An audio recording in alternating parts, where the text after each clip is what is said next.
বলেছিলাম বন্ধুরা, আজ রবিবারের লাঞ্চ থালিটা তোমাদের সাথে শেয়ার করছি। লাঞ্চে আছে গরম গরম এক বাটি ভাত আর লঙ্কা নিয়ে নিচ্ছি। আর বলেছি দেখো এঁচোড়ের একদম নিরামিষ শুকনো শুকনো একটা তরকারি, এঁচোড় আলু দিয়ে করেছি। এটা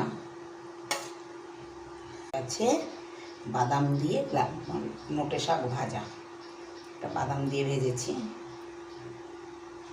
আর আছে দেখো এক পিস কষা মাংস, সেটা নিয়ে নিচ্ছি। দেখো একদম অল্প তেল মশলা দিয়ে আলু দিয়ে চিকেনের ঝোল করেছি।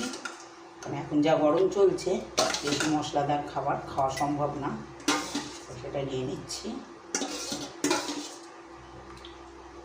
দেখো একদম আমের টক করেছি, এটা সর্ষে ফোড়ন দিয়ে আমের টক করেছি। নিয়ে নিচ্ছি কয়েক টুকরো শসা আর পেঁয়াজ স্যালাডে। তো দেখো আমার কিন্তু লাঞ্চ থালি গোছানো রেডি। থালিটা